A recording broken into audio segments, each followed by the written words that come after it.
Pertama, peringatan Isra dan Mi'raj sebenarnya kalau mau diilmiahkan hanya peristiwa Isra yang diilmiahkan sampai hari ini.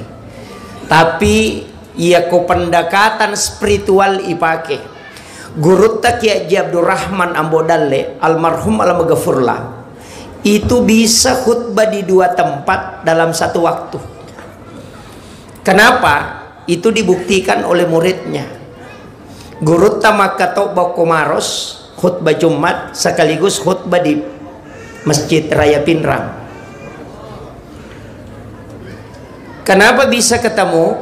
Ia ro santrinna maka da kanja pakato bana Guru Komaros maka dah hade aja mau beli kak, jangan berbohong, karena kemarin saya yang angkat sandalnya karena dia khutbah di Pinrang.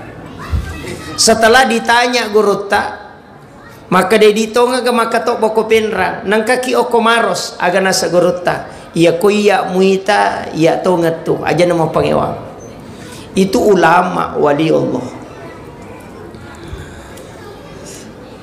Di mana kelebihannya ulama? Sebenarnya Allah memberikan keistimewaan kepada ulama karena dekat kepada Allah. Maega sujudna, maega paringeranna. Di kalangan ulama sufi, iya ropat tasawufue, dosanya itu bukan karena berbohong. Dosanya ulama sufi itu tandanya sabab makbale atau macai. Tapi dosanya karena dia lalai mengingat Allah. Makanya tingkatan agama itu ada 3. Ada kajian Islam, ada kajian iman, ada kajian ihsan. Kalau kajian Islam itu bicara hukum, ulamanya disebut dengan fuqaha.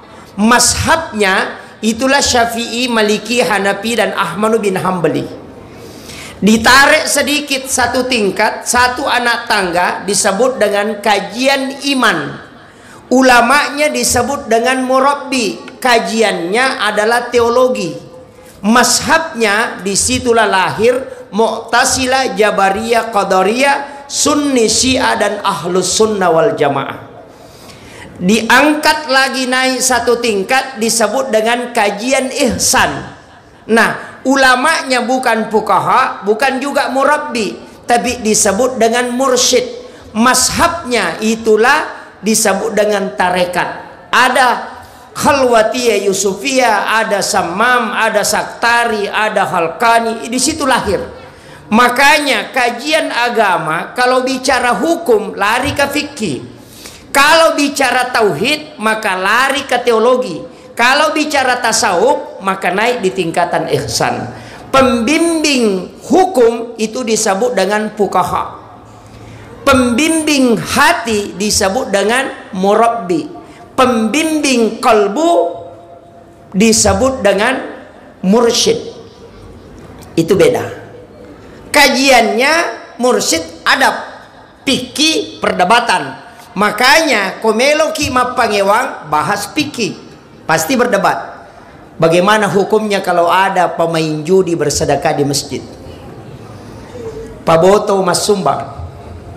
Dikorupsi nas sumbangan tahu. Pas sabu-sabu mas sumbang. Diambil atau tidak? Imam Asy-Syafi'i, Imam Malik, Abu Hanifah, Ahmad bin Hambali dalam kitab Fiqhul Islam wa Adillatu karangannya Bapak Profesor Dr. Wabbas Suhail itu menetapkan bahwa tidak boleh. Kapan natarimai dapat 4 ganjaran. Nomor sidi karena dia sakongkol menerima yang haram. Yang kedua tidak menolak yang haram. Yang ketiga mengotori tempat suci. Yang keempat dia nak barakak pakasiwian nate gara-gara alena. Ini ulama 4 mazhab. Tapi Syekh Yusuf Qaradawi sebaliknya. Ya kongka paboto mas sumba nade mutarimai madosai panitiai. Magai ya ko paboto mas sumbang alay sumbangan na nasaba ya ko demo alay na pakai boto tatambay dosana. Coba itu kaidah dalam kajian fikih. Napake minum, napake mas sabu-sabu, pasang kupon putih, pakai judi, sudah 4 dosanya gara-gara engkau. Makanya ambil, jangan tolak.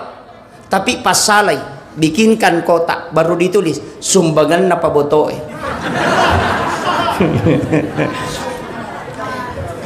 Bisa dipakai, kayak waktu dipakai. Kalau bangun WC pakai di situ, bangun menara pakai di situ, bangun pagar pakai di situ, karena dia bukan tempat sholat.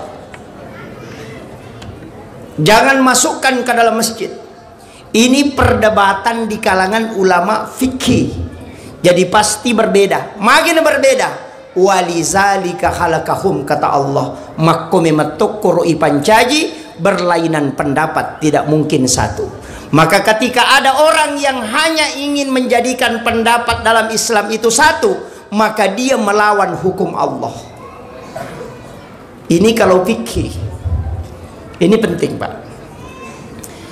Saya ambil contoh yang lain, tapi ada Imam Al-Jasuli, beda lagi kalau beliau. Imam Al-Jasuli mengatakan panitia masjid harus cari aman, bikin kotak amal besar, simpan di dekat pintu masjid. Nggak usah terima sumbangan langsung. Nanti setiap bulan buka kotak amal, hitung uangnya, masukkan ke saldo, silahkan pakai. Kenapa? Nanti di hari kemudian kalau ditanya sama malaikat, dari mana ini uang? Kasih tahu malaikat, saya tidak tahu, cuma ambil di kotak amal. Selesai. Panitia tidak ada tanggung jawab itu. Itu pendapat-pendapat ulama. Masalah yang kedua, ketika ada ayam atau bebek yang ditabrak mobil atau motor, masih bergerak-gerak, kemudian kita ambil baru sembelih, halal atau haram? Di sini hukum. Pikir nih, Pak. Imam Asy-Syafi'i mengatakan ketika engkau menyembelihnya tetap haram. Itu tetap bangkai. Imam Malik mengatakan lihat keadaannya. Ketika kau sembelih masih dia bergerak, kau sembelih. Setelah kau sembelih ada darah menetes di bekas sembelihan, berarti dia halal. Ini bedanya. Kenapa Imam Syafi'i mengatakan haram dan itu adalah bangkai? Karena Imam Syafi'i punya alasan bahwa binatang yang dikena musibah dan bergerak menuju kematiannya kau sembelih, maka itu hanya mengakali. Karena kau tidak sembelih pun tetap mati. Jadi makalasi mompai mugere. Pak namode mugere imate toh. Sehingga Imam Syafi'i mengatakan dia tetap terhitung bangkai karena gerakannya itu menuju ke kematiannya. Imam Malik mengatakan tidak, selama dia bergerak dan setelah kau sembelih ada darah menetes di bekas sembelihan, maka dia halal. Karena binatang disembelih itu karena masih hidup. Yang kedua ada pengaruh sembelihan. Kayak meta pakai Imam Malik atau Imam Syafi'i? Imam Malik. Kalau Imam Malik yang dipakai, hati-hati di penjual ayam potong. Ketika sudah disembeli, ayam masih bergerak, dimasukkan ke dalam air panas, maka itu bangkai, karena yang membunuhnya adalah air. Atau setelah disembeli, ipatamo kodarongnya nasi tandra, kemudian baku tindis, kemudian menikmati, maka itu tetap bangkai, karena yang dihitung Imam Malik yang terakhir, bukan yang pertama. Imam Syafi'i menghitung yang pertama. Maka dua hal ini kita perlu hati-hati. Kayak kami pakai. Kembali lagi ke Imam Syafi'i. Inilah namanya pikir gado-gado. Ini baru persoalan di luar sholat. Dia penatame adalah sempajang. Kalau dia sudah masuk di dalam sholat, Imam Syafi'i mengatakan niat sholat ketika engkau berdiri sejak dua versi. Yang pertama ketika mengangkat tangan pada saat takbir, masukkan niat dalam lapas takbir. Ketika mengatakan Allah, di dalam kau niatkan usolli farda sholati duhri, masukkan di situ, baru akbar. Itu yang terbaik kata Syafi'i. Bisa juga diniatkan sebelumnya. Imam Malik bilang tidak, kau berniat di rumahmu baru berangkat ke masjid, pas tiba di masjid langsung Allahu Akbar, tidak usah berniat karena kau sudah berniat di rumah. Tapi ada syaratnya, tidak boleh bicara dari rumah sampai ke masjid. Kalau habis 2 batang rokok jangan sekali-kali. Makanya ulama itu Pak berbeda, tidak berdebat. Berbeda pendapatnya tapi dia pengewang. Seandainya kita pakai satu mazhab, misalnya mazhabna Bang Imam Tasyafi, maka kita pasti rancu. Magai orang yang Imam Tasyafi mengatakan bersentuhan kulit laki-laki dan perempuan yang bukan muhrim, bukan mahram, itu batal wudu. Istri bukan muhrim. Syafi'i itu mengatakan istri itu bukan muhrim. Alasannya, muhrim itu dua syaratnya, haram dinikahi dan haram digauli. Istri dinikahi dan digauli, makanya dia bukan muhrim. Itu alasannya. Banyak orang salahkan Imam Tasyafi, tapi dia tidak tahu kaidahnya. Yang banyak di situ, Pak. Hanya ambil hasil pendapat, tidak tahu kaidahnya. Kalau kita kaji sebelumnya, baru dilihat hasil pendapat, pasti kita ikut ke Syafi'i. Makanya NU itu lebih mayoritas Syafi'i pendapat dia pakai. Karena itu sudah teruji. Cuma saya tidak bisa bahas panjang lebar, Pak, karena kita setengah malam di sini kalau itu yang saya mau bahas. Makanya Imam Tasyafi mengatakan siges sayoli nama kunreye sibarone bukan muhrim batal wudu. Coba kalau itu yang dibawa ke tanah suci. Masuk berwudu baru keluar tawaf, belum sampai di dekat Ka'bah sudah batal. Masuk lagi. Loki Makkah insyaallah dia haji. Lobi Makkah mak jenek terewak. Itu kan begitu. Makanya tidak boleh kita paten dalam satu pendapat. Harus dilihat alasannya. Dalam sholat pun demikian. Kemudian sitongena maka kau nak peristiwa gurutta bisa berada di dua tempat dalam satu waktu. Secara ilmiah sekarang bisa. Cahaya itu kan ada 4. Yang pertama adalah infrared, yang kedua adalah Bluetooth, yang ketiga adalah BlackBerry, yang keempat adalah hologram. Ini baru 4 yang ditemukan.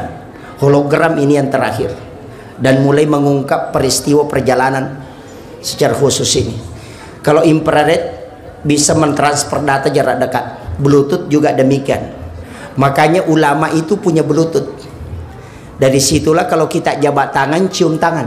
Kenapa? Karena energi ilmunya bisa pindah. Ulama dulu itu hanya meludahi mulutnya anak sudah bisa pindah ilmunya. Kenapa? Karena di laptop saja kalau mau pindahkan Al-Quran tinggal ambil flash disk, colok, bisa pindah masuk. Secara ilmiah bisa pindah. Coba. Itu kalau kita mau kaji. Kemudian, maka bagaimana bisa? Coba kita pakai video call. Kong sahabat tak keluarga tak menrek Mekah melaksanakan ibadah umrah. Suruh video call di Mekah. Kita bisa lihat mukanya di pasar Panampu ini hanya 3 detik saja. Padahal jauhnya Mekah sampai ke sini. Teknologi kan tidak ada kabel, tidak ada apa, langsung bisa dilihat mukanya. Bicara lagi.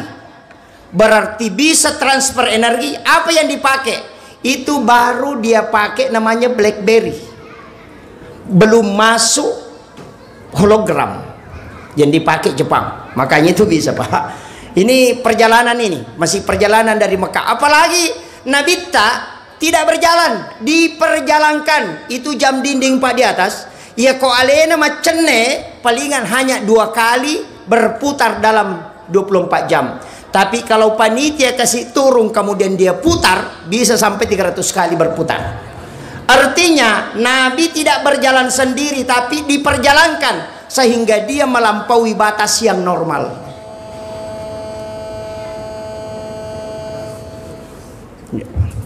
Iklan itu, Pak.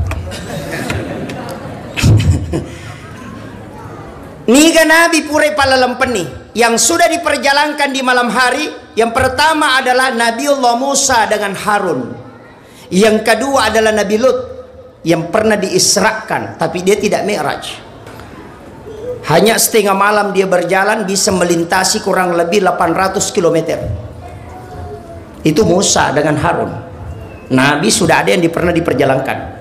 Yang dimi'rajkan itu ada 2. Mi'raj secara jasad, Rasulullah dengan Nabiullah Isa alaihissalam. Itu Nabi Isa langsung diangkat ke langit, tapi dia tidak Isra, cuma langsung Mi'raj. Tempatnya dia di langit kedua. Makanya penghuni langit kedua itu ada 2. Langit pertama Nabi Adam, langit kedua itu Nabi Isa dengan Yahya. Ini. Tapi ia rolangi Pak susah. Magai Saya buka di kitab, di buku astronot, bintang yang paling dekat dari bumi, kau angka pesawat ipake dengan kecepatan cahaya, padahal sinar cahaya 100 tahun waktu dibutuhkan baru bisa sampai ke bintang yang paling dekat dari bumi. Nama kadayo ko dalelewe, langit pertama dihiasi dengan bintang. Berarti itu baru langit pertama. Bagaimana jauhnya? Wallahu alam. Tapi apa yang ada di langit? Yang di langit itu adalah malaikat dan nabi. Makanya Nabi ini perjalanannya dari Mekah diambil, dibawa lalu Madinah, suruh masam paja sunnah ke Madinah 2 rakang, dan disitulah berdiri Masjid Nabawi nanti.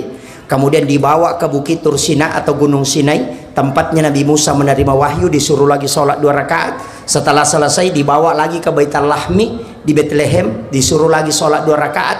Baru dibawa ke Masjidil Aqsa di Palestina, baru disuruh sholat, dia memimpin sholat. 24 nabi dan rasul menjadi makmum di belakangnya, Rasulullah jadi imam. Itu isyarat bahwa Rasulullah adalah imamnya para nabi.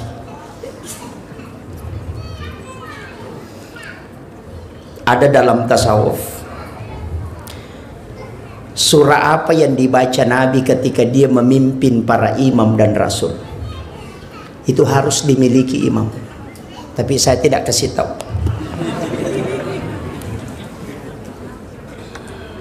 Itu ada 2 surah yang dibaca Rasulullah. Makanya imam itu harus miliki itu. Yaitu ampai Pak, saya pernah belajar sedikit tasawuf tentang imam. Itu di Aceh, di Biran. Tapi tidak khatam. Makanya saya tidak mau jadi imam. Sampai hari ini tidak mau jadi imam Pak, karena imam itu susah. Jadi makmum itu enak sekali. Kalau imam cepat ikuti saja. Nanti dari kemudian kalau ditanya kenapa cepat, imam yang cepat. Tanya imam. Imam ditanya kenapa cepat sholatmu, ya kalau lambat jamaahku semua pergi, selesai. Enak jadi makmum itu. Jadi iya tuh imamnya Pak Bu, sebenarnya ada 4 kaidah. Yang pertama dimiliki, jangan lewat di pintu besar. Imam itu jangan lewat pintu makmum. Aja tole ya pintu na makmumnya. Lewat jalur khusus. Makanya di masjid biasanya itu ada jalur khusus untuk imam. Di masjid-masjid besar itu biasa imamnya tidak dilihat dia lewat mana, kemudian sudah muncul dari dalam. Itu karena dia gantikan posisi Rasulullah memimpin sholat, bukan menggantikan posisi sebagai nabi, tapi dia menggantikan posisi Rasulullah sebagai memimpin sholat. Maka kau harus bersumber juga dari rumahnya nabi. Rumahnya nabi itu yang sudut masjid ini. Dia masuk dari sana. Ini masjid Pak susah. Iya. Kenapa saya mengatakan susah? Karena tidak ada jalur darurat untuk imam. Kalau imam batal sholat, dia mau lari kemana? Tidak bisa. Itulah sehingga selalu ada pintu cadangan di samping. Ya kau batal ijenek na imangnya, dia langsung lari ke situ, orang di belakangnya maju. Kalau tertutup kiri kanan, kenri meloloh. Tidak bisa. Jadi magi imangin adena ya ronolah pintu na makmumnya. Kalau ada imam tidak lewat di pintu makmum, maka dia gurut tak dena tasakka bacaan itu. Makmumnya tidak mampu mengalahkan dalam kekhusyuan dalam sholat, karena dia punya jalur khusus. Kenapa bisa Pak? Biasa imam kan tasakka bacana. Analoginya sederhana. Kalau ada balon 1000 watt, nah pembatasnya cuma 450 watt, ia tapat tua ya robalongnya pasti sepak kur. Begitu juga imam, ketika lebih tinggi kemampuan makmum di belakang daripada dia, pasti bacaannya tidak bisa dilanjutkan. Kenapa? Karena dia lebih dikalahkan dari segi nur dalam sholat. Itu kuncinya. Makanya dia harus lewat di jalur khusus supaya dia tidak dikalahkan. Karena kalau ada Pak listrik punya jalur khusus masuk ke situ, biar berapapun wattnya di belakang tidak akan karena dia punya jalurnya khusus. Itu kuncinya, sederhananya begitu. Yang kedua, iya ro imangnya degaga sampaja sunah no komsigi o kumana mi bolana. Jangan kerjakan sholat sunnah di masjid kecuali yang berjamaah kayak tarwih. Jangan. Kega bolana imangi, bukan rumah tempatnya, tapi ini yang di dalam. Itu rumahnya imam. Pura pikama Pak Bange tatama masigi Pura sesudah doa bersama kembali masuk ke situ. Siapa yang mampu melakukan itu istiqamah, maka dena mati yaitu imangi ko dena si runtuk nabitta. Itu berakat. Itu khususnya Pak. Kemudian yang ketiga, tempat imam itu bukan masjid, tapi dia disebut dengan mihrab. Mihrab ini sangat utama. Karena mihrab itu tempat berkomunikasi langsung dengan Allah. Fataqabbalaha rabbuha bikabulin hasanin wa ambataha nabatan hasanan wa kaffalaha Zakaria. Kullama dahala 'alaiha Zakaria al-mihrab wajada indaha rizqan. Qala ya Maryam anna laki hadza qalat huwa min indillah. Innallaha yarzuqu man yasha bighairi hisab. Hunalika da'a Zakaria rabbah qala rabbi habli min ladunka dzurriyyatan thayyibatan innaka sami'ud du'a. Panadatul malaikatu wa qa'imun yusolli fil mihrab annallaha yubassiruka bi Yahya musaddiqan bi kalimatin wa sayyidan wa hasura wa nabiyyan minas solihin. Bayangkan Pak barakat nih sange mihrab. Nabi Zakaria degaga anakna paja ni halanga bainena sudah berhenti haid menopause. Umurnya juga Nabi Zakaria sudah tua, tapi ketika dia masuk di dalam mihrab berdoa, ternyata sementara berdiri sholat langsung turun malaikat dari langit memberitahu annallaha yubassiruka bi Yahya. Bayangkan itu. Guru Taki Abdul Rahman Ambo Dalle, kamarnya dia bagi dua, setengah dia tempati tidur bersama keluarganya, setengah dia tempati untuk sholat. Itulah mihrabnya Guru Tak. Tapi ketika ada santrinya mau pulang dan tidak ada transportnya untuk pulang, degaga na tampara rewa, aga nasa puang degaga kasih diku na meka rewa lo kampungnya, aga nasa Gurutta masuk ke dalam kamar kulihat di bawah bantal. Bantal itu tempatnya melapisi lututnya, onron na patadangi utuna kuilalan na mihrab na ko masikiri. Setiap anak yang masuk dapat uang, padahal dia nang kena taruh di Gurutta ko. Akalan na nanae ia kong kadina runtuk lima lapor kadina wala ko ron na Gurutta. Datang lagi minta yang lain, disuruh lagi masuk dan tidak pernah habis. Pulekin royero. Makanya itulah pertanyaannya Nabi Zakaria. Anna laki haza pulekin roye huwa min indillah. Karena engkau membuat tempat komunikasi langsung dengan Allah. Kadangkala idi WC makanja okko bolata sampai puluhan juta kita biayai untuk membuat WC, tapi tidak ada tempat sholat khusus di dalam kamar yang kita buat untuk berdua-duaan dengan Allah. Inilah kekurangan kita selama ini untuk khusyuk dalam ibadah. Kan ceritanya begini Pak, itu Nabi Zakaria kak deganakna, istilahnya ugie manang. Makanya nalai anurena Maryam asanna. Ini nanti ibunya Nabi Isa. Umurnya belum gadis. Kemudian di dalam kamarnya dia buatkan bilik. Bilik itu kamar. Di dalam biliknya dia buatkan tempat sholat. Itulah mihrab dan dua anak tangga. Dari situlah dasar kenapa tempat imam itu dua lapis sajadahnya. Itu intinya.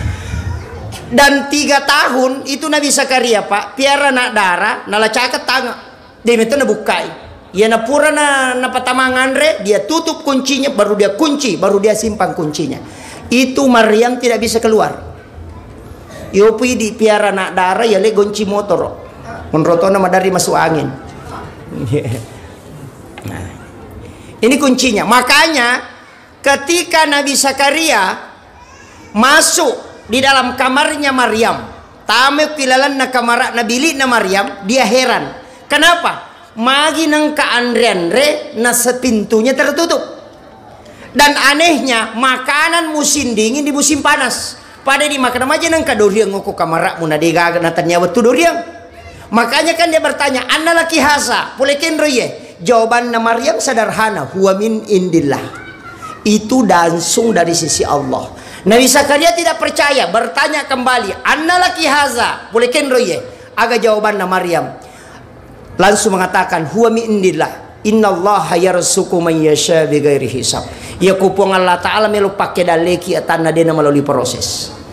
Menangis Nabi Zakaria. Dia mengatakan, saya puluhan tahun tinggal di sini, berdoa di rumah ini tapi tidak dijawab, cuma minta anak. Berarti tania pak dogan na makanja, onron na makanja, sehingga dia suruh asuko tuh niat tamah.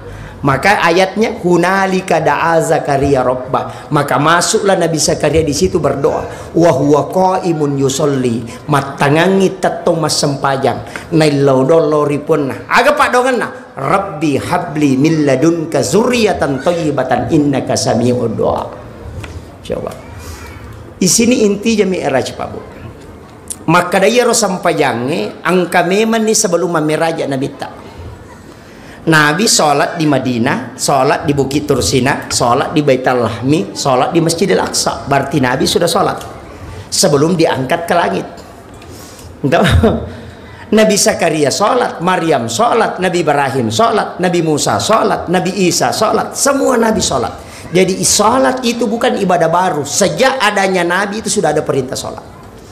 Jadi ya kodera sempajang makun rutongang. Makanya itu sampajangi alipu bicarogi atau alipu tetong rokoi ha sujui mim tudangi dal agokina Ahmad. Siapa itu Ahmad? Nur Muhammad. Siapa itu Nur Muhammad? Bapaknya Ruh. Kalau pada diri disebut rahasia, makanya kepala mim, dada ha, pinggul mim, kaki dal, tulisannya Muhammad. Kalau yang rahasia itulah Ahmad. Yana tunakada sempajang watakale. Coba, tapi saya tidak mau bahas terlalu jauh, nanti pusing kepalanya kalau itu masuk dalam kajian tasawuf. Makanya sebenarnya kan begitu.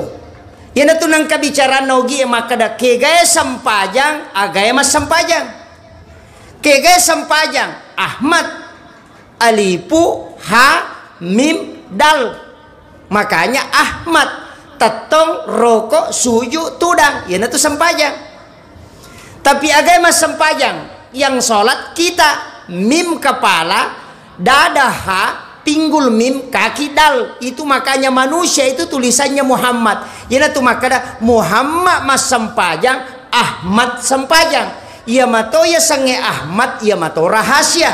Apa ia kawatak kalewe tubuh kasara nyawa rahasia dengan ruh. Yana tu wanafah tu fihi mir ruh yang ditiupkan oleh Allah. Yang mati itu kullu nafsin zaikatul maut. Yang mati itu nafs jiwa, bukan ruh. Makanya orang yang meninggal tetap menerima transfer pahala karena ruhnya masih menerima. Dia mengatakan kalau sudah mati wafat, tidak, terputus sudah. Itu karena dia tidak tahu. Ada juga masyarakat kita yang keliru. Orang sudah mati dibikinkan makanan, baru dibilang ini yang paling disuka Pak Imam. Dulu almarhum paling suka makan duren, mangga macan. Pak Imam yang sakit perut.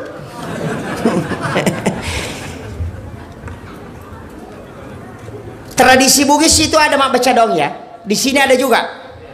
Ini penting saya bahas sedikit. Ia tuh baca dongnya dua. Angka baca dos salama, angka baca do warialah. Ia sange baca do warialah bicarogi. Ia ko tubuh watakale si bawa ruh menyatu maka dia tahu. Ia ko laga iruwe watakale bam maka dia wujud. Ruh disebut dengan warialah. Jadi aku maka dia baca do warialah berarti baca do ruh. Berarti doa kepada almarhum. Nah, ini penting.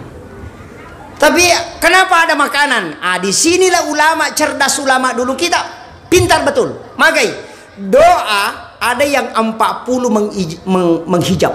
Doa itu bisa ditolak karena 40 hal tidak diterima. Makanya kalau Pak Imam berdoa tidak diterima doanya, kasih makan dia. Karena kalau memberi makan kepada seseorang itu 40 hari 40 malam baru bisa habis di dalam perutnya.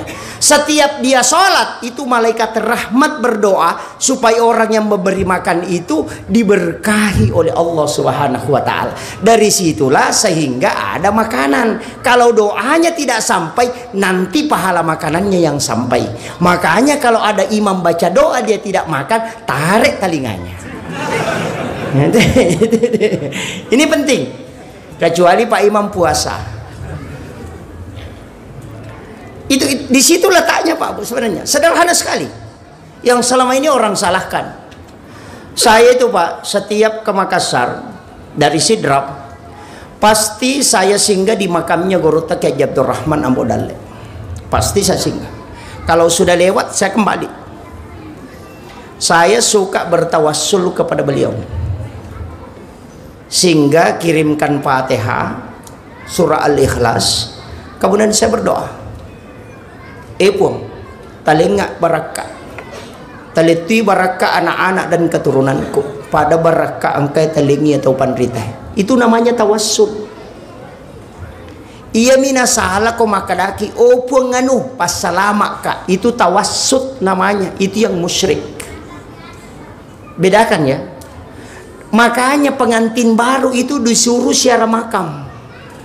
Sebelum dia berhubungan dengan istrinya, datang ke kuburan, minta kepada Allah supaya berkah yang diberikan kepada wali itu diberikan juga kepada kita kelak ketika anak kita lahir.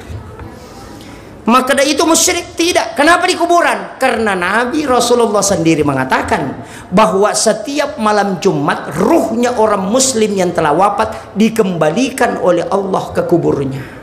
Itulah sehingga kenapa Nabi ziarah makam setiap jam 12 malam di malam Jumat, nanti pulang kalau menjelang subuh. Kita ziarah makam sudah lebaran, datang selfie-selfie, tidak ada doa. Tidak begini di sana saja Bu. Kumero kampung nate. Maka boleh, boleh. Ada dalilnya, ada di dalam Al-Qur'an kita baca setiap salat. Ihdinas siratal mustaqim. Siratal ladzina an'amta alaihim. Kenapa kita pakai siratal ladzina an'amta alaihim? Bukan siratal nabi, bukan siratal malaikah, tapi kenapa siratal ladzina? Jalannya orang-orang an'amta yang telah engkau beri nikmat. Itu yang kita minta. Ini kan, makanya ziarah makam itu penting sekali. Datangi makam, bacakan Fatihah, baru minta kepada Allah. Jangan minta di makam. Cuma kita di situ meminta kepada Allah setelah membacakan, karena di situ bisa nyambung. Seandainya doa Pak cukup kalau di masjid, Nabi tidak usah disuruh pergi ke kuburan mendoakan jenazah. Seandainya kurang apa doanya Nabi kalau di masjid, kurang apa doanya Nabi di rumah. Tapi kenapa dia diminta mendatangi kuburan di malam hari? Karena ada di situ doa yang bisa mustajabah. Cuma orang tidak tahu, karena itu dia tidak melihat dalil ke situ. Dia hanya melihat orang yang berdoa. Apa bedanya? Aga si salana nareko angka tau letek bola baru, nama kanja lada bola natita. Menreki okoro bolana langsung ni makada puang tali toka kasih bola matu mako kanjane sama. Kenapa ke rumahnya orang berdoa, kenapa tidak di rumah saja? Itu sama tadi. Beda sedikit saja. Ini yang kadang disalahkan orang-orang yang tidak paham dengan amalia ahlus sunnah wal jamaah. Ini sudah berapa? Tinggal 10 menit 1 jam ya. Belum ya. Kemudian ini penting juga. Imam ini saya dapat dari Guru Tak. Imam itu jangan pernah bicara di tempatnya menjadi imam. Aja lalu gaga ada lino na lapaka lillah kunrona mancajimam. Ya kau angkat atau mewai ada bergeser dari mihrabmu kemudian kau bicara. Magai supaya mihrabmu itu sakral dan dia bisa tembus ketika engkau berbudaja. Kemudian imam jangan tinggalkan masjid 2 waktu, sesudah sholat isya dan sesudah sholat subuh, kecuali dia baca Fatihah 9 kali. Ini yang susah. Ini tidak ada dalam kitab fikih, hanya diajarkan dalam tasawuf. Fatihah pertama kepada Nabi, Fatihah kedua kepada seluruh Nabi dan Rasul. La jami'il anbiya wal mursalin wasyuhada was solihin wal malaikatil muqarrabin al-Fatihah.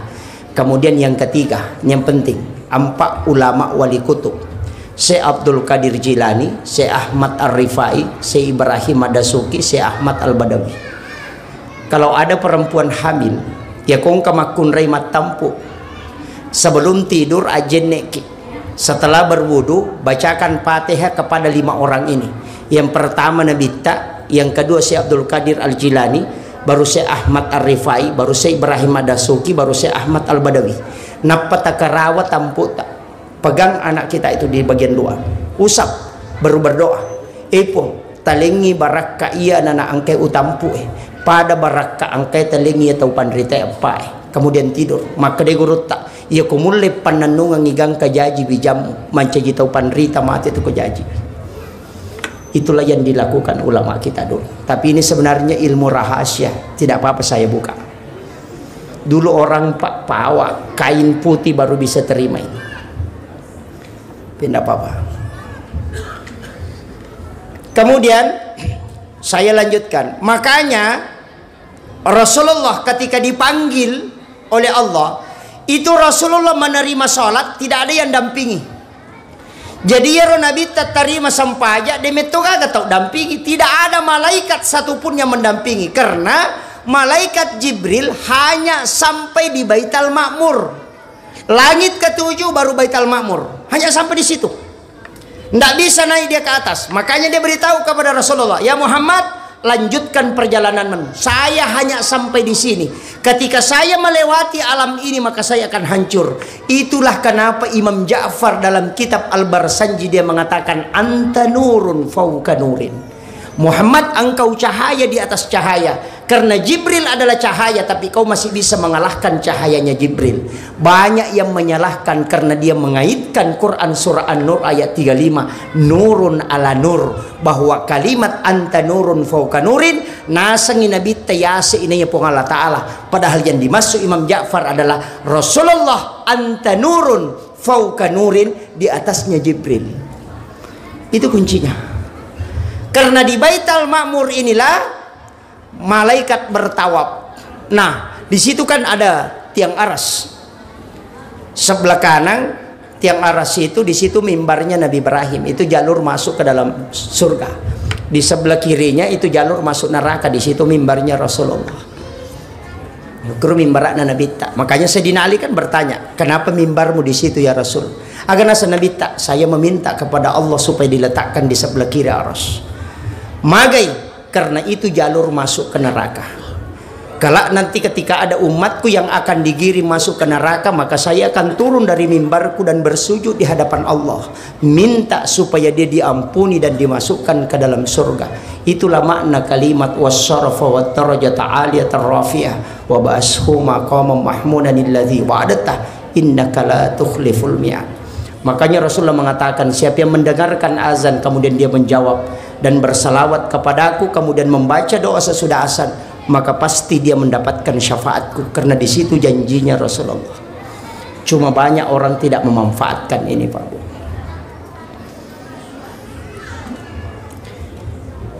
Makanya ketika Rasulullah naik ke atas di Sidratil Muntaha, saya kemarin mendengarkan ceramahnya Profesor Dr. Syekh Ali Jum'ah. Di atas Sidratil Muntaha itu ada satu alam. Kalau dulu Guru Ta'al Mukarram Haji Abdul Muin Yusuf Kalisidendre itu mengatakan itu adalah alam istawa. Tapi Profesor Dr. Syekh Ali Jum'ah, Mufti Mesir itu mengatakan itu adalah alam pena. Alam pena itu kalau kita alam memori handphone itu, di situ semua isi yang ada di dunia. Maka orang yang berbolak-balik ke alam pena itu bisa mengetahui peristiwa yang jauh sebelum terjadi. Kenapa? Karena di situ kuncinya. Ada ulama yang dibukakan tirai itu, namanya kasyaf. Banyak, tapi saya tidak bahas di sini. Makanya ketika Rasulullah naik di situ, apa yang dia ucapkan?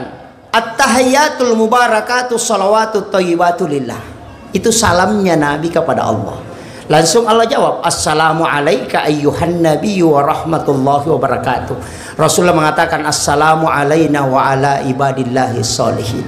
Itu kuncinya. Tapalai sangiri lalala palang, tapasid diri lalala peringerang. At-tahiyatul mubarakatus salawatut thayyibatu lillah. Singgah, jangan dilanjut. Ada sakta di situ karena itu kalamur Rasul. Assalamu alayka ayyuhan nabiyyu wa rahmatullahi wa barakatuh, itu kalamullah. Jangan disatukan kalam Allah dengan kalam Rasul, makanya ada sakta di tengahnya.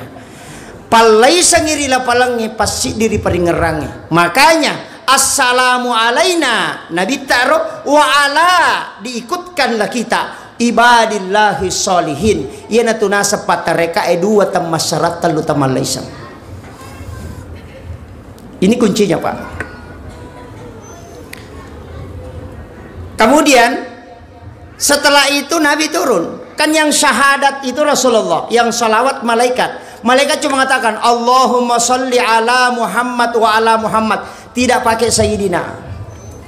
Makanya yang sholat pakai Allahumma sholli ala Muhammad wa ala Muhammad, itu yang benar. Kalau dia baca Allahumma sholli ala Sayyidina Muhammad wa ala Sayyidina Muhammad, itu tidak salah. Bedanya apa? Allahumma sholli ala Muhammad, itulah yang ada di teks hadis. Allahumma sholli ala Sayyidina Muhammad, itu yang mapakia dak lori Nabi tak. Saya mengambil analogi sederhana. Kalau saya minta air minum 1 gelas, orang kasih naik 1 gelas air minum, dia letakkan di sini, maka itu melaksanakan perintah. Tapi kalau dia ambil 1 gelas air, kemudian dia mengambil sedikit mangkuk kecil, baru dia letakkan di bawahnya, baru dia angkat, maka itu mapakiada. Allahumma sholli ala Muhammad melaksanakan perintah, Allahumma sholli ala Sayyidina Muhammad mapakiada illauri nabita. Sedikit saja bedanya. Di situ kuncinya, Pak. Cuma kadang orang menganggap ini bid'ah karena dia tidak paham. Kemudian setelah itu malaikat bersalawat Allahumma sholli ala Muhammad wa ala Muhammad. Turunlah Rasulullah. Ketemu Jibril kembali, diantar turun ketemu dengan Nabiullah Ibrahim alaihissalam di langit ke-7. Nabi yang paling tinggi tempatnya, Pak, itu Nabi Ibrahim. Langsung ditanya, agamu poliang. Coba, Pak, manusiawi itu. Kung katalo Malaysia nang karewa aga na poliang Milo. Manusiawi. Ang katalo umrah aga na poliang cerek kristal. Begitu. Ada orang dari Sidrap ke Pasar Butung aga na poliang daster. Gitu. Jadi tidak pernah ditanya Rasulullah sama Nabi, dia tidak bertanya apa yang kau lihat. Makadami agamu poliang. Makanya sholat adalah oleh-oleh Isra Mi'raj. Karena makadami agamu poliang, maka Nabi tersempajau. Itu kan. Padahal tujuan Isra Mi'raj bukan itu. Apa tujuan Isra Mi'raj? Allah sudah sampaikan, informasikan, linuriyahu min ayatina, untuk memperlihatkan tanda-tanda kebesaran Allah. Kenapa ada sholat? Itu oleh-oleh. Itu. Makanya Ibrahim bertanya, apa yang kau bawa? Sholat berapa? 50. Oh iya, saya titip salam kepada umatmu kalau dia kerjakan. Makanya ada kalimat salam kepada Ibrahim, kama shallaita ala Ibrahim. Kenapa kita salam kepada Ibrahim? Karena dia berjanji, ya Muhammad, ketika dia mengucapkan salam kepadaku, setengah sedekahku pahalanya kusarahkan kelak di yaumil akhir. Itu ada bonus dari Nabi Ibrahim nanti, Pak, yang baca kama shallaita ala Ibrahim itu. Bonusnya apa? Sedekahnya Ibrahim. Apa sedekahnya Ibrahim? Dia berdoa, ya Allah, berikan aku kesempatan untuk memberi makan kepada seluruh umat hambamu sampai dunia kiamat. Dan itu dikabulkan oleh Allah. Diperintahkan Jibril masuk ke dalam surga mengambil segenggam kapur, diserahkan ke Ibrahim, baru Ibrahim taburkan ke laut, dan itulah yang menjadi garam, sehingga tidak ada manusia yang tidak makan garam. Itu sedekahnya Ibrahim sampai akhir zaman. Tapi ada berkahnya. Kalau kita baca kitab, dalam kitab Hiyalimuddin, Imamul Ghazali membahas ketika adab makan. Siapa yang makan sedekahnya Ibrahim sebelum memakan makanannya, maka dia akan diberikan kecerdasan sebagaimana cerdasnya Nabi Ibrahim.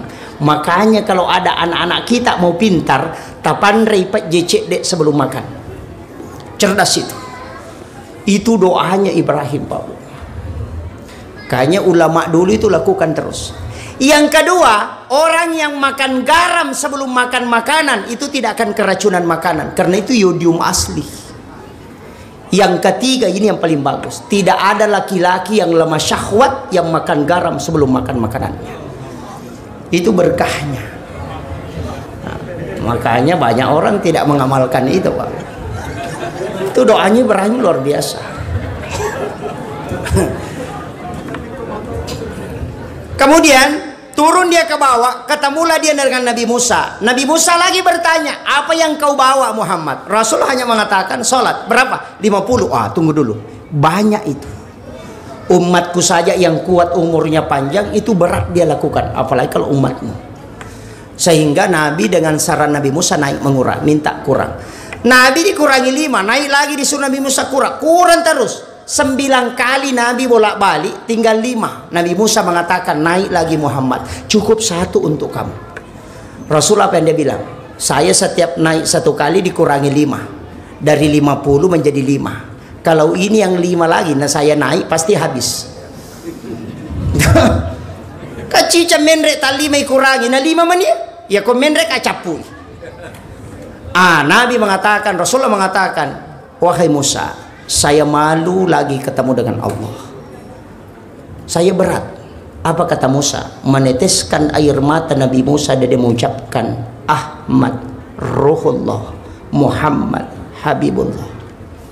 Siapa yang membaca kalimat ini ketika khatib duduk di atas mimbar untuk mengambil khutbah kedua, dia meletakkan tangan kanannya di dada sebelah kiri, dia menutup matanya kemudian membaca Ahmad, Ruhullah, Muhammad, Habibullah, maka orang ini kala akan dikenali langsung oleh Rasulullah di yaumil akhir.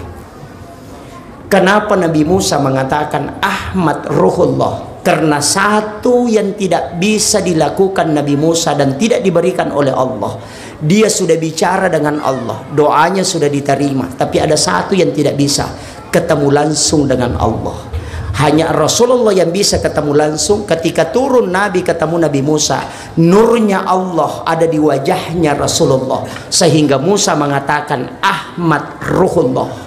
Artinya di dalam nurnya Rasulullah saya melihat wajah Allah. Itulah yang membuat Nabi Musa menyuruh Nabi bolak-balik sampai 9 kali, karena dia ingin menikmati wajah Allah di wajahnya Rasulullah.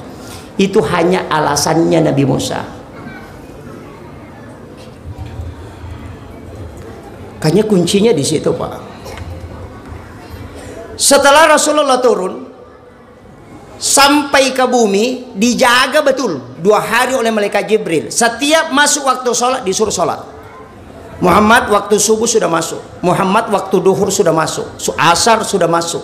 Makanya itu hanya pakai ukuran. Fajar sudah terbit, sampai matahari terbit sudah selesai, habis waktu subuh. Setelah bayangan sudah lewat dari bagian atas, sudah lewat sedikit, waktu duhur sudah masuk. Kemudian setelah bayangan lebih panjang daripada bendanya, asar sudah masuk Muhammad. Ketika matahari sudah tenggelam sempurna, maka masuk waktu maghrib. Setelah bayangan merah di ufuk barat sudah hilang, maka masuk waktu isya. Setelah muncul fajar kasib, maka itu habis waktu isya. Maka itu dijaga betul Nabi untuk diberitahu waktu sholat, bahwa ini perantara pembukaan sholat masuk akhir ini. Makanya Rasulullah mengatakan tidak ada jedah di situ kecuali sholat subuh sampai ke duhur. Yang lain itu nyambung terus. Makanya Rasulullah mengatakan kalau ada orang sholat duhur, dia sudah ruku 1 kali 1 rakaat, kemudian bangkit, kemudian orang azan asar, maka dia tetap dihukumi sholat pada waktu duhur. Kenapa? Karena kepalanya masih di duhur walaupun ekornya ada di asar. Itu kuncinya. Jadi jangan mengatakan yang terlambat itu sholatnya tidak sah. Tidak. Cuma mendapatkan ampunan karena dia sudah berdosa. Ini penting. Itu makanya di awal waktu itu rahmat Allah. Kalau mau ambil rahmat awal, sama dengan kalau Pak Sekca mengundang, kalau undangan jam 8, rapat jam 8, kita datang jam 7, pasti dia senang. Ini orang rajin betul. Tapi kalau undangan jam 8, jam 11 baru kita hadir, pasti Pak Camat geleng-geleng kepala, ini mau datang rapat atau mau bikin jengkel. Maka begitulah sehingga dimaafkan namanya. Dalam sholat pun begitu. Siapa yang datang sebelum masuk waktu sholat, maka orang itu kalau bercahaya seperti cahayanya bulan kalau dari kemudian. Kenapa? Dia datang sebelum dipanggil. Imam Malik mengatakan, ya kau angkat tau bapi tay na lo masigi tau kutu ya tu. Apa yuli pinapelau. Iya, aja coba. Ini nih Imam Malik, ini Imam Malik ini. Itu. Kemudian di dalam sholat Nabi menangis setelah melaksanakan sholat. Magina terri Nabi tak, karena ada kekurangan. Ternyata sholat yang 50 itu hilang. Hanya 5 yang bisa dia lakukan 5 waktu. Maka turunlah malaikat Jibril memberikan obat ke kalbunya Rasulullah. Diberitahulah Rasulullah, ya Muhammad, selesai sholat engkau baca subhanallah 33, alhamdulillah 33, Allahu Akbar 33. Kenapa 33? 17 rakaat sholat ditambah 33, itu pas 50. Itulah jumlah sholat sebenarnya awalnya. Maka orang yang sudah salam tinggal membaca zikir itu akan mendapatkan pahala sholat yang 50 yang ditinggalkan oleh Rasulullah. Yana tunah kada nabi tanah podang itu kasih melo ko kali tau sogi ya ko meko kali onro ko baca ya ko pro ko masampaja mukalah, karena kau mendapatkan pahala yang banyak. Itu kuncinya. Tapi angka tahu pak kama pipa bangin na lupa tama purana mak beresal langi mangin lupa na masuk mangulo saliwa memang di sandalana anak maconi belisi itu. Nah, ini jadi masalah. Kita sudah sholat assalamualaikum warahmatullah, jangan pakai wabarakatuh. Assalamualaikum warahmatullah. Kenapa warahmatullah? Yang tambah wabarakatuh itu sholat jenazah.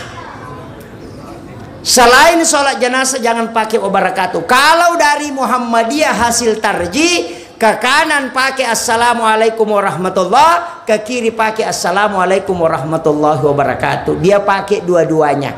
Kalau kita di NU pakai hasil tarjih hadis itu mengatakan sholat jenazah Nabi lanjutkan salamnya sampai sempurna, tapi selain sholat jenazah Nabi tidak sempurnakan. Itu yang kita pakai. Kayaknya assalamualaikum warahmatullah, assalamualaikum warahmatullah. Kalau sholat jenazah, assalamualaikum warahmatullahi wabarakatuh. Saya pernah tanyakan ini Pak sama guru tak, kenapa pakai wabarakatuh kalau sholat jenazah? Assalamualaikum warahmatullah. Coba kau tidak bisa berdiri di bumi ini tenang kalau bukan malaikat rahmat yang menjagamu. Yang kedua, coba cari orang. Kalau ada orang hidup, ya kau nggak tahu tuh tidur di tengah tanah lapang. Anjing dari jauh sudah menggonggong karena ada malaikat yang memagari kita. Tapi ketika orang meninggal dari jauh, anjing itu tidak akan menggonggong, langsung dia menggigit ke situ. Kenapa? Karena malaikatnya sudah pergi. Dari situlah ada kalimat assalamualaikum warahmatullah dan assalamualaikum warahmatullahi wabarakatuh. Itu intinya, Pak. Kemudian yang terakhir, ini sudah 1 jam, Pak. Saya harus ke Sidrap, besok ada acara di Boneh. Jadi makanya saya atur jam 10 ya bisa, insya Allah. Makanya ada satu bacaan dalam sholat itu berubah, Pak. Setelah Nabi sholat dari Isra Mi'raj, semua gerakan pergantian cuma satu kalimatnya, Allahu Akbar. Tapi 1 tahun 3 bulan Nabi sholat dari peristiwa Isra Mi'raj itu berubah Allahu Akbar. Ketika bangkit dari ruku berubah menjadi Sami Allahu liman hamidah. Padahal awalnya Allahu Akbar. Kenapa bisa berubah? Itu berkat Sayyidina Ali karamallahu wajhah. Kenapa Sayyidina Ali disebut gelarnya karamallahu wajhah? Yang dikeramatkan wajahnya oleh Allah, karena satu-satunya sahabat Nabi yang tidak pernah melihat kemaluannya selama hidupnya hanya Sayyidina Ali, sehingga diberi gelar karamallahu wajah. Itu keistimewaan beliau. Sayyidina Ali itu pulang dari dakwah, tiba di rumahnya, mendengarkan Hasan dan Husain anaknya menangis. Makanya dia tanya, kenapa anak tak? Magi anak tanah teri. Istrinya mengatakan, dari tadi pagi dia tidak makan. Kemudian Sayyidina Ali mengatakan, saya tidak punya uang. Istrinya mengatakan, ada uang 6 dirham. Inilah yang kita pakai untuk membelikan makanan untuk anak kita. Nalai Sayyidina Ali di 6 dirham, jalan kaki dia meninggalkan rumahnya menuju ke pasar untuk membeli roti. Tidak jauh dari rumahnya langsung ada orang peminta-minta. Langsung mengatakan, bantu aku, sudah 2 hari tidak makan. Sayyidina Ali mengatakan, ini yang lebih parah, anakku baru setengah hari, ini sudah 2 hari. Dia mengambil uang 2 dirham, itu dia masukkan untuk dia bantu. Kemudian melanjutkan perjalanan dengan membawa uang 4 dirham. Tiba di tengah perjalanan, kembali ada orang yang baring di atas pasir. Bantu aku anak muda. Sayyidina Ali mengatakan, kenapa? Bantu aku, saya sudah 5 hari tidak makan. Dia mengatakan, ini yang lebih parah. Dia mengambil 2 dirham, kemudian dia sedekahi. Kemudian dia melanjutkan perjalanan. Di pintu pasar ketemulah dia orang tua, angka pas sapa bembe okwalona, dia masukkan tali kambingnya di dalam lehernya, baru dia putar di tangannya, baru dia baring di dekat pintu pasar. Kenapa? Karena kambing yang dia mau jual dia sudah tidak bisa tahan. Dia mengatakan, si minggu ni nak dewanre naiya bembe na ciataralah. Sayyidina Ali mengatakan, kalau begitu jangan tinggalkan tempat. Di situ saya akan masuk ke pasar. Tamai Sayyidina Ali beli roti, baru dia suapi orang tua ini. Setiap dia suapi selesai 1 potong roti, dia tanya, masoni gah nasa depa. Dia suapi, iya to mana nama so capu to meni roti. Kenapa Sayyidina Ali bertanya? Karena dia berharap kalau ada sisanya nanti itulah yang untuk anakku kelak. Tapi ternyata tidak. Sayyidina Ali kemudian kembali dengan berbesar hati, kembali ke rumahnya, mengharap nanti di rumah neneknya saya akan mencarikan makanan. Ternyata rewai Sayyidina Ali beritahu, hei, ambil kambingku, saya minta kepadamu jualkan. Balu ka nga ya bembe he. Nasabade na may tarala ko ya balu. Coba kau yang kau jual. Maka Sayyidina Ali, kau mau jual berapa? 40 dirham. Sehingga diambillah Sayyidina Ali, diantar pulang ke rumahnya. Istrinya bergembira, weh bimbe tapuler rajana na 6 dirham bita nasadena. Ia rodi etalenga saya sudah sedekahkan kepada orang yang lebih butuh daripada anak kita, aganasa benena. Itulah yang kita miliki kala di hari kemudian. Coba kanjakna anak nabita kapak ko beneta pak pajay sandala ilolong. Makanya Sayyidina Ali mengatakan, ini amanah yang saya harus tunaikan. Saya diminta untuk menjual. Setelah dia tarik kambing ini pulang, dia mau bawa ke pasar kembali untuk dia jual. Di tengah jalan ketemulah orang yang di atas unta, langsung lompat kemudian memeriksa kambing ini. Napa mulai tanru na latu iko na naparesa, napa makadahembo nenekku mo pas sapa bembe makohe. Coba melo kak meli bembemu, pak beli kak 100 dirham. Sayyidina Ali mengatakan, saya tidak jual. Memang mau dijual tapi saya tidak jual 100 dirham. Kalau begitu anakmu kasih saya 200. Sayyidina Ali mengatakan, saya tidak jual.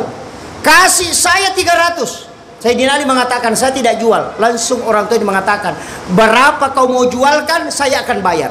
Aganasa Sayyidina Ali, saya akan menjual dengan harga 40 dirham. Bayangkan Pak,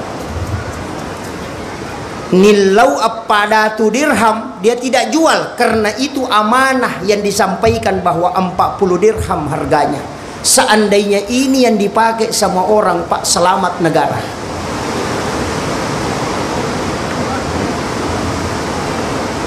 Kemudian orang itu mengatakan, ini ambil hitung uang. Dia hitunglah Sayyidina Ali, cukup 40. Dia mau pergi, dia mengatakan, tunggu, saya berikan hadiah kepadamu dengan jumlah totalnya 600 dirham. Ambil itu hadiah kambingmu. Sayyidina Ali kembali mengambil itu, kemudian membawa ke orang tua ini tadi. Langsung dia ketemu, ini harga kambingmu sudah laku 40 dirham. Ini ada uang hadiah kambingmu, bukan milik saya, ambil semuanya. Dia tidak ambil, karena ini hanya amanah yang diberikan kepadaku. Keuntungan apapun itu adalah milikmu. Itu Sayyidina Ali, Pak. Padahal dia butuh sekali. Kemudian Sayyidina Ali minta izin, saya harus pergi, amanahmu sudah saya tunaikan. Setelah Imam Ali berbalik, langsung dipegang pundaknya, tinggal sebentar, saya mau tanya, kau kenali saya atau tidak? Dia mengatakan tidak.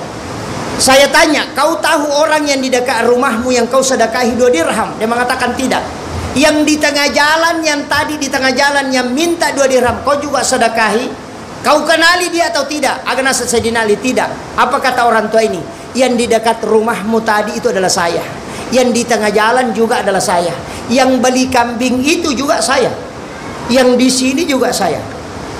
Langsung Sayyidina Ali mengatakan, siapa kau sebenarnya? Dia mengatakan, saya adalah malaikat Jibril yang diutus oleh Allah menguji keimanan. Bayangkan, Pak. Sayyidina Ali itu meneteskan air mata karena dia melihat bayangan kepalanya sudah hampir masuk duhur. Sayyidina Ali mengatakan dalam hati, jangan sampai karena harta ini saya lalai tidak melihat wajahnya Rasulullah keluar dari kamarnya. Itu tangisannya Sayyidina Ali. Karena tempat duduknya Sayyidina Ali itu seperti persis di sebelah kanan Rasulullah. Kalau Rasul membuka pintu rumahnya untuk masuk ke masjid, ketemu langsung wajahnya Nabi dengan wajahnya Sayyidina Ali. Maka itu yang dirindukan setiap waktu sholat Sayyidina Ali, sehingga dia selalu di situ menunggu Rasulullah. Tapi pada waktu itu dia tidak mampu melihat wajah Rasulullah keluar, sehingga dia menangis, ya Allah, tidak ada nilainya harta sebesar ini kalau saya tidak melihat wajah Rasulmu keluar dari kamarnya. Bayangkan itu, Pak. Karena selama hidupnya Sayyidina Ali tidak pernah masbuk dalam sholatnya. Kemudian berjalanlah dia pulang, memberikan uang itu kepada istrinya. Kemudian dia berjalan ke masjid. Setelah Bilal azan, Rasulullah sudah keluar. Bilal mau iqamat, dia melihat tidak ada Sayyidina Ali. Makanya Rasulullah bertanya, kemana Sayyidina Ali? Sahabat mengatakan, kami tadi melihatnya Rasul, tapi tidak tahu kemana. Rasul mengatakan, jangan dulu iqamat, tunggu dia, baru Nabi kembali masuk. Inilah yang menjadi dasar bahwa nareko angka tahu tol yang kamu mak berjama nang kami ke tu kampung dan tidak pernah alpa. Kalau dia belum hadir boleh ditunggu-tunggu sejenak. Kenapa? Mungkin ada urusan penting. Itulah yang dilakukan oleh Nabi kepada sahabatnya. Tapi setelah lama tidak muncul, maka Nabi mengatakan iqamat Bilal. Bilal qamat. Sayyidina Ali mendengarkan qamatnya Bilal karena suara Bilal itu 4 km, Pak. Dia dengarkan, meneteskan air mata. Ya Allah, jangan sampai saya masbuk dalam sholat. Tidak ada nilainya harta yang kau berikan ini ketika saya masbuk dalam sholatku. Kemudian menangis dia, berjalan menuju ke masjid. Dia mempercepat langkahnya, baru dia mengingat wasiat Rasulullah. Jika engkau terlambat menuju ke masjid, maka jangan merubah langkahmu, langkahlah dengan biasa. Karena yang tergesa-gesa itu akan bersama dengan syaitan. Maka dia langkah dengan pelan, berjalan dengan biasa. Setelah tiba di tempat wudhu, dia berwudhu. Selesai berwudhu, Nabi sudah ruku di dalam sholatnya. Sayyidina Ali menangis, ya Allah, tidak ada nilainya harta yang kau berikan kepadaku. Aku masbuk di dalam sholat Rasulmu. Kemudian malaikat Jibril langsung turun ketemu Rasulullah. Ya Muhammad, jangan angkat kepalamu sebelum Sayyidina Ali masuk ke dalam masjid. Maka Sayyidina Ali masuk takbir, kemudian dia langsung ruku. Maka Nabi merubah kalimat Allahu Akbar menjadi Sami Allahu liman hamidah. Allah sudah mendengarkan pujianmu kepadanya. Dan itulah peristiwa yang bisa merubah bacaan sholat karena sedekah. Itulah sehingga orang yang rajin bersedekah sebenarnya itu bisa menggoyang tiangnya aras, Bapak Ibu sekalian. Itu berkah besar. Akhirul kalam, wallahul muwaffiq ila aqwamit thoriq. Nasrun minallahi wa fathun qarib wa basyiril mu'minin. Assalamualaikum warahmatullahi wabarakatuh.